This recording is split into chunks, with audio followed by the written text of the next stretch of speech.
Oi, gente! Seja bem-vindo ao meu canal! Se você é novo por aqui, eu costumo falar sobre casos criminais reais nas quartas. E em breve eu vou voltar com o quadro Make Mitos e Lendas nas sextas. Então, se você gosta desse tipo de conteúdo, não se esqueça de se inscrever, deixar seu like, que é muito importante para a divulgação do canal. E se você tem alguma sugestão de casos criminais, mitos ou lendas, é só comentar aqui embaixo que eu anoto tudo e tento trazer o mais rápido possível. Então, chega de lá e vamos pro caso de hoje.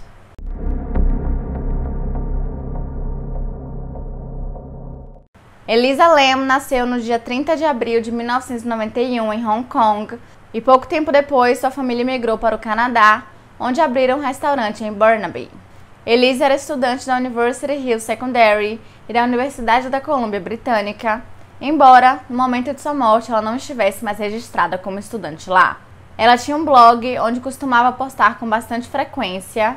Inicialmente tinha uma conta no Blogspot chamada Etherfields, antes de mudar para o Tumblr com o nome Nouvelle Nouveau. Seu blog consistia em imagens de moda misturadas com citações e passagens sobre suas lutas com a saúde mental e o que estava acontecendo em sua vida no momento. E em janeiro de 2013, ela decidiu fazer uma viagem sozinha de Vancouver para a Califórnia, mas pelo fato de ela ter sido diagnosticada com alguns problemas de saúde, como transtorno bipolar e depressão, seus pais acabaram ficando um pouco preocupados em deixar ela viajar sozinha, e então fizeram um acordo com ela de que ela deveria ligar todos os dias para ver como ela estava, além também dela estar tomando 4 medicamentos diferentes para tratar os seus problemas. E então, usando a Amtrak, que é um transporte ferroviário dos Estados Unidos, e ônibus, ela foi primeiro para San Diego, onde visitou o zoológico, e depois foi para Los Angeles, onde chegou no dia 28 de janeiro de 2013. E diferente do que muita gente pensa, ela não se hospedou no Hotel Cecil, mas sim no Hotel Stay on Main, que na verdade ficava dentro do Hotel Cecil, porque era um jeito do Hotel Cecil se promover, porque ele ficava numa região extremamente perigosa de Los Angeles, chamada Skid Row, que a partir de um certo momento passou a ser um local de despejo de pessoas, tanto de pacientes de hospitais psiquiátricos, quanto pessoas que acabaram de sair da prisão, como por exemplo serial killers.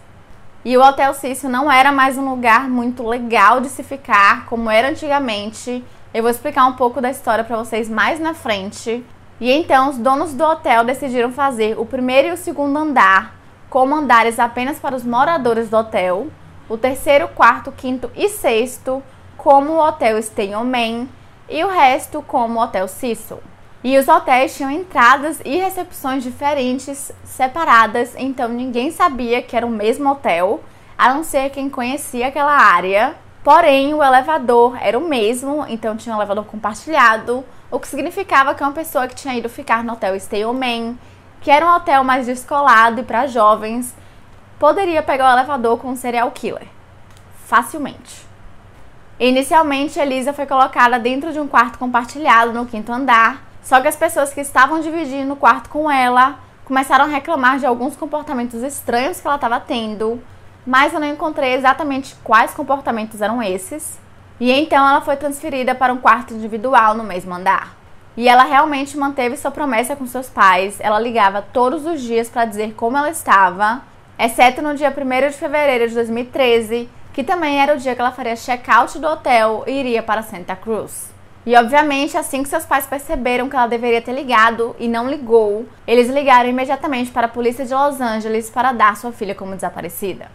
Antes de seu desaparecimento, Elisa havia sido escoltada para fora de uma gravação de televisão no início daquela semana, por causa de um comportamento perturbador, no qual eu não encontrei exatamente o que aconteceu, e a gerente do hotel na época, chamada Amy Price, também descreveu uma explosão que Elisa teve no saguão do hotel. E foi descoberto que todos os seus pertences, incluindo sua identidade, medicamentos e bagagem, foram deixados em seu quarto no hotel. E então, um grupo de policiais e cães farejadores conversaram com todos os funcionários dos 2 hotéis e eles disseram que tinham visto ela sozinha no dia do seu desaparecimento. E a dona da livraria The Last Bookstore, chamada Katie Orphan, afirmou ter visto Elisa comprando presentes para sua família e ela parecia estar super feliz e de bom humor. Os policiais também revistaram as ruas do centro e os corredores do hotel, mas infelizmente eles não encontraram nada, e foi então que eles decidiram divulgar, no dia 15 de fevereiro, uma gravação de 4 minutos de Elisa dentro de um elevador, onde ela estava tendo um comportamento muito esquisito.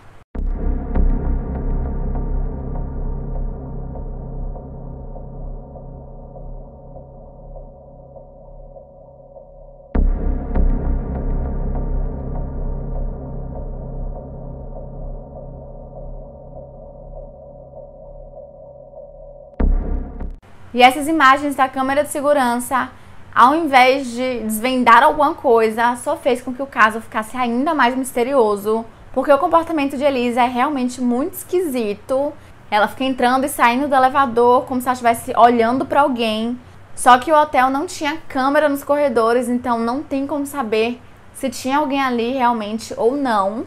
E outra coisa esquisita é que ela aperta todos os botões, mas o elevador não se fecha. Porém, no documentário da Netflix, que eu vou falar pra vocês mais na frente, mostra que ela apertou o botão que mantinha a porta do elevador aberta. Então, por isso que não se fecha. E uma coisa que os investigadores da internet perceberam analisando esse vídeo é que no momento em que Elisa sai do elevador indo pra esquerda, aparece um pezinho no canto, que é impossível que seja o pé dela porque está direcionado para a direita. E enquanto os investigadores e a família de Elisa procuram por ela, alguns hóspedes do Hotel Cecil começam a reclamar que está saindo água escura da pia e dos chuveiros e que também o gosto está muito esquisito.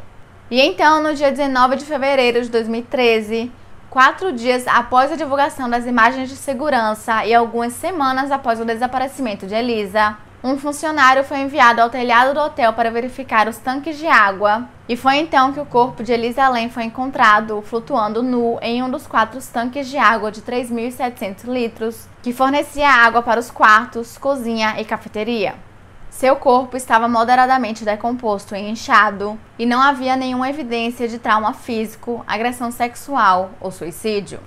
Os exames toxicológicos, que foram incompletos pois não havia sangue suficiente preservado, mostraram traços consistentes com medicamentos prescritos que ela tomava e medicamentos não prescritos como Sinuteb e ibuprofeno. Uma quantidade muito pequena de álcool também estava presente, mas nenhuma outra droga foi encontrada. E o mais esquisito de tudo isso era o local onde Elisa Lam havia sido encontrada. Principalmente pelo fato de que os tanques de água não tinham fácil acesso, só tinham 2 jeitos de chegar até lá. O primeiro jeito era pela escada de incêndio que ficava fora do prédio, só que era muito íngreme e a chance dela cair enquanto ela estava subindo era muito grande, então dificilmente ela teria ido por aquele caminho. E a outra forma seria por uma escada interna que ia diretamente para o telhado, só que a escada tinha uma porta que tinha um alarme. Então, se Elisa tivesse passado por aquela porta, com certeza a recepção teria recebido esse alarme, o que não aconteceu, além do fato de que para abrir essa porta, você teria que ter uma chave específica que apenas as pessoas da manutenção tinham. Além disso, os tanques têm mais de 3 metros de altura e para chegar até lá em cima, ela teria que ter usado uma escada, mas naquela noite não havia nenhuma. E a tampa do tanque não tinha nenhuma dobradiça, era literalmente só encaixar, o que levou muitas pessoas a se perguntarem como que ela teria fechado essa tampa, visto que não tinha mais ninguém nas câmeras de segurança. O caso foi encerrado em junho de 2013 e a causa da morte de Elisa Lam foi listada como acidental por afogamento e com o transtorno bipolar sendo listado como um fator significativo. Mas o relatório da autópsia e suas conclusões foram questionadas por muitas pessoas, como, por exemplo, não dizer quais foram os resultados do kit de estupro ou se ao menos ele foi processado. Ele também registrou um acúmulo de sangue subcutâneo na área anal de Elisa, o que algumas pessoas sugeriram ser um sinal de abuso sexual. No entanto, um patologista disse que isso também pode ser resultado de um inchaço durante a decomposição do corpo. E os patologistas têm opiniões opostas sobre a morte de Elisa ter sido acidental ou não. E o caso de Elisa Lam levantou 2 grandes perguntas, a primeira sendo como diabos ela conseguiu subir no telhado, considerando que ela estava sozinha, e a segunda grande dúvida seria o porquê dela estar tendo um comportamento tão estranho no elevador.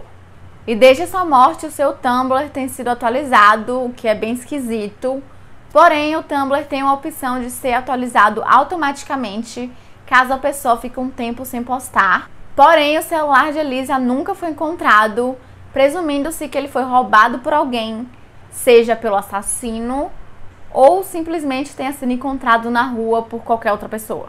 Mesmo assim, até hoje não se sabe se essas atualizações são atualizações automáticas do site, se foram feitas pela pessoa que roubou o celular ou até mesmo se algum hacker conseguiu invadir o celular e continuou postando. Ou também pode ser alguma coisa sobrenatural, tem sempre essa opção. Em setembro de 2013, os pais de Elisa entraram em um processo de homicídio culposo, alegando que o hotel falhou em inspecionar para ver se tinha alguma coisa que pudesse ser um risco para sua filha ou para os outros hóspedes, e buscando custos não especificados e de sepultamento. E o hotel argumentou que eles não tinham como prever isso, porque eles não sabiam como Elisa havia chegado no telhado, já que era um local de difícil acesso e de acesso restrito. E então, em 2015, o processo foi arquivado. E pelo fato de sua morte ser um mistério até hoje, existem diversas teorias.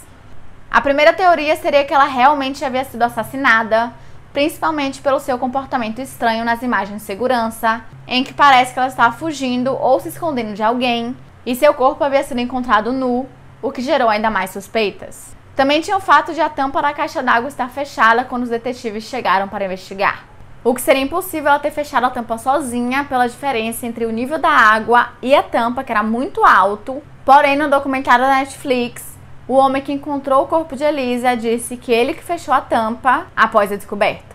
Mas mesmo assim, algumas pessoas na internet chegaram a acusar uma pessoa específica de ter assassinado Elisa Lam.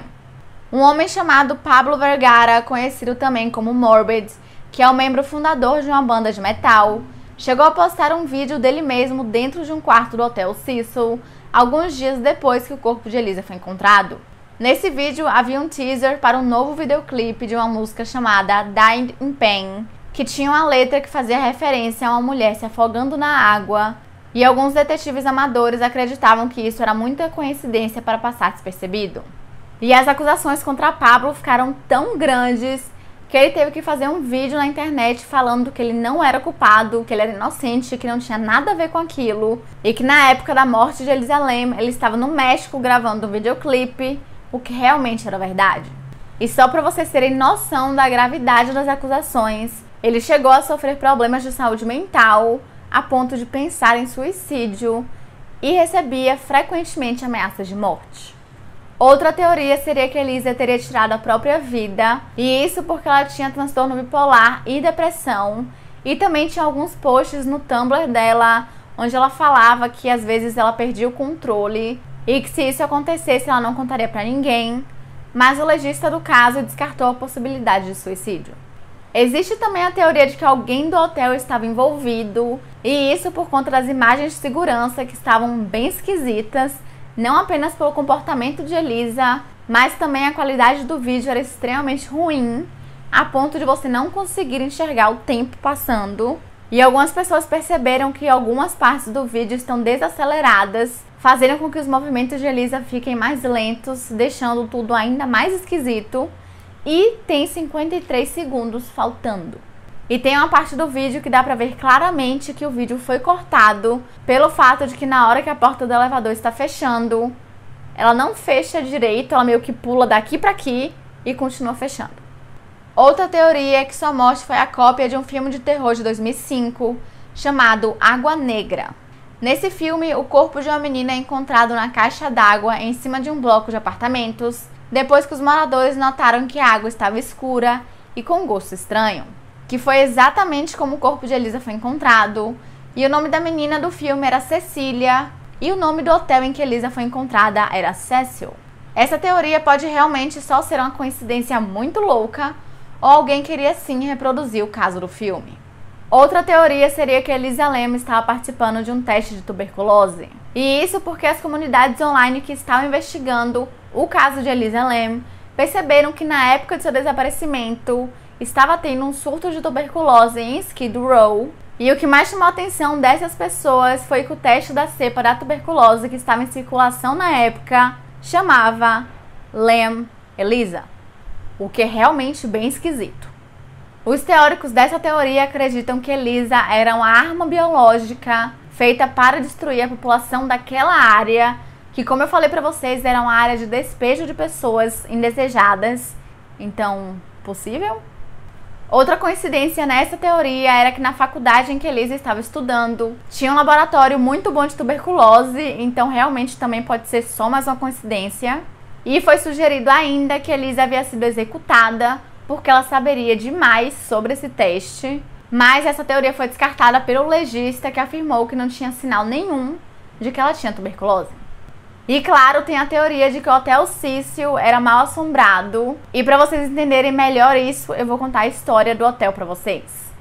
O Hotel Cecil foi construído em 1924 pelos 3 hoteleiros William Banks Henner, Charles L. Dix e Robert H. Shops como destino para viajantes a negócios e turistas. Ele foi projetado por Lloyd Lester Smith no estilo Beaux Arts e construído por W. W. Padden, e custou R$1,5 milhão, que naquela época era muito dinheiro. Hoje em dia já é, né, na verdade. Mas apenas 5 anos após a inauguração, os Estados Unidos passou pela Grande Depressão, fazendo com que tivesse uma crise econômica muito forte e, consequentemente, o hotel começasse a entrar em declínio. E foi nessa época em que ele foi ligado a um dos maiores mistérios de Hollywood, que foi o caso de Elizabeth Short, também conhecido como Dália Negra. Rumores diziam que ela havia bebido em um bar no Hotel Cecil pouco antes de ser assassinada em 1947. Vários ex-militares que ficaram no hotel acabaram se suicidando e em 1944 uma mulher chamada Dorothy Jean Purcell deu à luz a um bebê que ela achava que estava natimorto, e então ela pegou o bebê e jogou pela janela, e mais tarde foi descoberto que o bebê estava vivo. E então Dorothy foi acusada de assassinato, mas considerada inocente por motivos de insanidade. Na década de 50, o hotel continuava em declínio e acabou se tornando um lugar de estadia para passageiros temporários devido às suas tarifas baratas. E em 1962, houve uma onda de suicídios dentro do hotel, incluindo um salto de uma mulher chamada Pauline Otton, de 27 anos de idade. E no caminho ela acabou atingindo um idoso que estava passando na rua e os dois morreram na mesma hora. Diversos assassinatos também ocorreram, incluindo de uma mulher chamada Goldie Osgood, que foi encontrada morta em seu quarto em 1964. Ela havia sido abusada sexualmente e violentamente assassinada, e sua morte permanece um mistério até hoje. O hotel também atraiu diversos assassinos em série, incluindo Richard Ramirez, que, de acordo com rumores, ele fez um dos quartos do hotel sua casa temporária durante sua matança nos anos de 1980. Em 1991, o serial killer austríaco chamado Jack Unterweger também alugou um quarto e, durante seu tempo lá, ele matou pelo menos 3 prostitutas. E embora a morte de Elisa Lam tenha sido considerada como acidental, isso só fez com que o hotel tivesse ainda mais uma reputação esquisita. E como resultado da sua reputação não muito boa, ele foi objeto de vários documentários e investigações de crimes, além também de ter sido inspiração para a 5ª temporada de American Horror Story, chamada Hotel.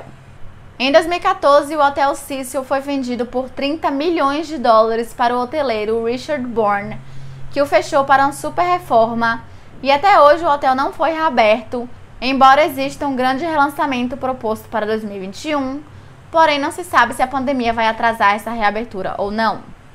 E esse ano foi lançado o documentário da Netflix chamado Cena do Crime, Mistérios e Morte no Hotel Cecil, dividido em 4 partes, e é um documentário extremamente completo, porém é um pouco longo, então tem que ter um pouco de paciência para assistir, mas eu super recomendo. E quem já assistiu, deixa aqui nos comentários a sua opinião, que eu tô muito curiosa para saber.